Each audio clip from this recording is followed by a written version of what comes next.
Welcome back to TEC2. This is going to be the first in a multi-part series on installing and starting up ecobee thermostats. Specifically today we're going to work with an ecobee 4 Pro thermostat. If you're not familiar with the Pro ones, those are the ones for HVAC installers versus the retail ones you would buy somewhere else. The Pro ones have longer warranties, there's dedicated helplines just for HVAC techs like us and those kind of things. So we're doing ecobee 4 today, and we're actually going to replace an old ecobee 3 in the video. Let's go ahead and get this guy opened up.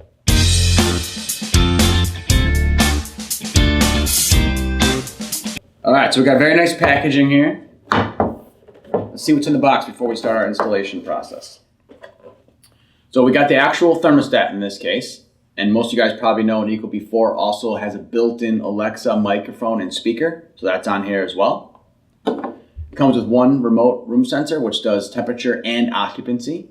You can add more, you can have up to 32 of them, but it comes with one in the box. Comes with all of the books and manuals and stuff like that you might need. Of course, you guys aren't going to need them because you guys are going to watch the video, so who needs that?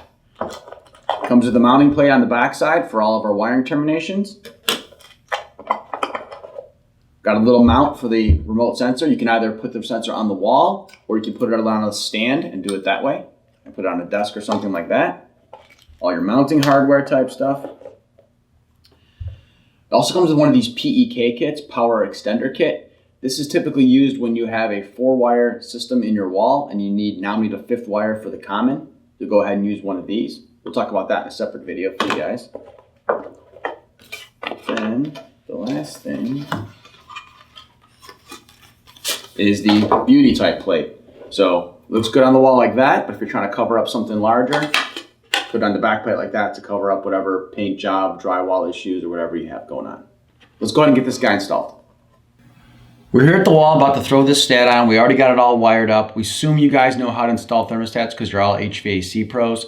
If for some reason you don't, up in the upper right-hand corner of the screen, there's a link on how to install a basic thermostat. So you can check that out. We already got it all wired up for us here today. I do want to point out that the ecobee has a little tag on here, specifically to pay attention to. Some thermostats can have a separate RC and an RH. In this case, for ecobee, if you're only going to use one, which we are, and a normal furnace install would only have one, they want you to wire it to RC. Some other manufacturers may ask for RH, but ecobee wants it on RC, so pay attention to that. So I'm going to pop this guy up on the wall here, and he's going to power up for us. Gives us a little welcome screen there, says hi, and he'll start asking us questions on the install process. Everything's going to be menu driven here. So it'll be question and answer type stuff for me, the installer. So please give me a minute to get started up. It's also detecting what wires we have on there. So it's an automated thing where it looks to see which, in our case, which 5 wires we actually terminated on here. And it'll give us a choice to change that if we don't like it, but we're probably going to keep it.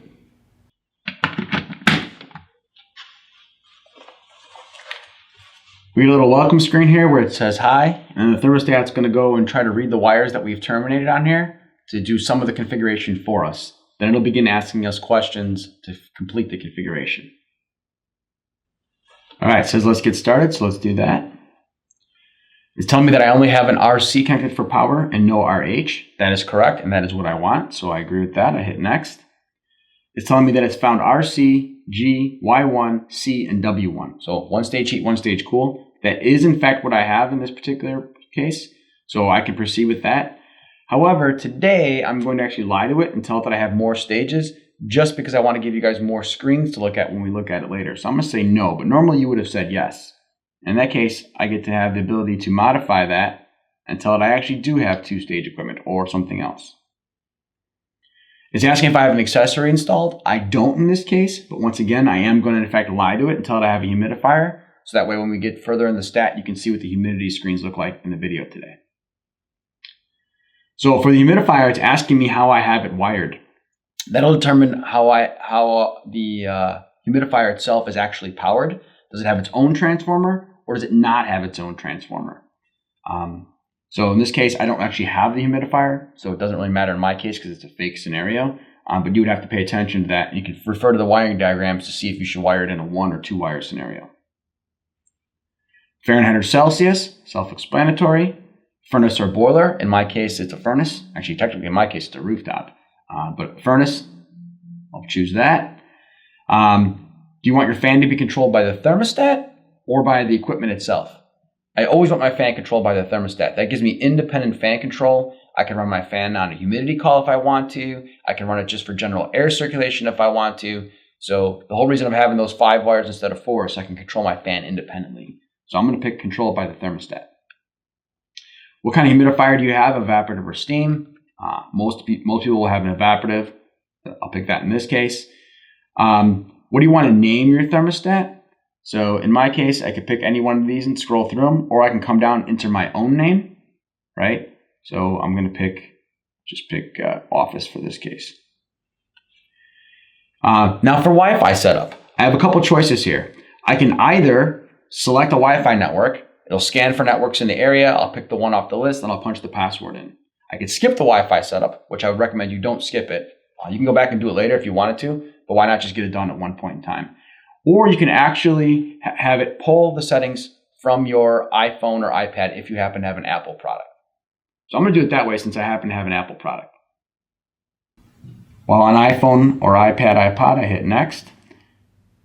Now what's going to do, I'm going to have to use the homeowner's cell phone for this. If they don't know their password, they can just bring their phone over by you, and then they're actually able to push the password from their phone into the stat. So it says go to the Wi-Fi settings on my phone, which I'm doing right now. And I'm actually going to connect to the stat itself, which is based on the serial number of the stat. So that should be one of my options here that pulls up. It's on my phone, it's called set up a new device, ecobee serial number, blah, blah, blah. So when I click on him, what network do you want to connect this to? So whatever the homeowner's network will be one of the ones here. They're already going to be connected to it. In my case, it's called users mobile LAN. So I hit next. And it's take the password that's stored in my phone and shove that into the thermostat for me. All right, so I'm connected. I'm going to hit next. What's the current mode of your system? So this is just what you want to start with. Heat, cool, auto, off. I'm going to go ahead and put it in auto to start off with here. Actually, I'm going to put it in heat because I'm in the winter time right now, so I'll start in heat mode. What's the ideal temperature you want? You're picking your basic set points in this case. So I'm going to leave mine on 69 degrees. It's pretty good. What do I want for cooling? It's a little bit high in here for cooling. I'm going to go down to 76 in this case. I'm going to hit next. Would you like to enable smart home away? So what this does is the thermostat can automatically detect if you're home or not. There's occupancy sensor built into the thermostat, and there's also going to be an occupancy sensor built into any of the remote sensors that you choose to use. So this feature does is allows the stat to figure out if you're home or not and override your schedule to accommodate that. So if you leave and if you're supposed to be home, but you happen to not be home because you went to the zoo with the kids that day or whatever, it'll override that and make you go unoccupied and save you some energy. So I'm going to use that feature. If someone doesn't like it, they can turn it off, but I'm going to use it. What country? United States in my case. What time zone? I am in Central Time Zone. So Chicago. All right, it's asking me to set up a registration code, right? So this is where I would create an account for my thermostat. This is also something that the homeowner can either do for their phone or you can do it with them. So I already have an account from my previous ecobee stat that we just replaced. So I'm not going to create a new one, but I am going to go into my ecobee app and I'm going to add another thermostat onto my account here. So if I didn't have an account, it would ask me to create one when I open up the app. But instead, I'm going to just tell it that I want to add a new thermostat. So the only thing you're not going to see right now in the video is the part where it asks you for your address and that kind of information because it already knows my address. So I added a new thermostat. I'm going to register my device. It's going to tell me to enter the code from the stat into my actual phone. So I'm going to do that.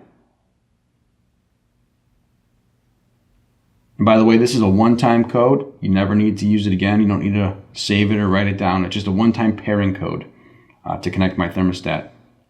All right, and then the app is asking me if ecobee would like to get my weather. So I'll say, yes, I would like the weather. Access my location. It knows my location already for my GPS. So I agree to that. Do I want to do the actual home energy reporting, which ecobee calls Home IQ? I definitely want that. It's one of the coolest features of the stat. We'll show you guys that in a future video. It's going to ask me some details on my home, the actual home type. Right, in this case, I'm actually in an apartment, and this is a residential stat. Excuse me, I'm not in an apartment. I'm in my office, and this is a residential stat. but I'm just going to pretend that I'm in an apartment just for argument's sake, just to give you something to actually look at on here. I'll tell you the square footage, right? Small little apartment. It's only one floor in this case, and this place was built in the 2000s, we'll say, or 1990s, right? You have to give it that data so the reporting later on knows who to compare you with. All right, now it's asking me to set up Alexa on the app, which I'm going to do later, not right at this moment here. So back up on our thermostat, hit finish. My thermostat says its registration is confirmation. You did a good job.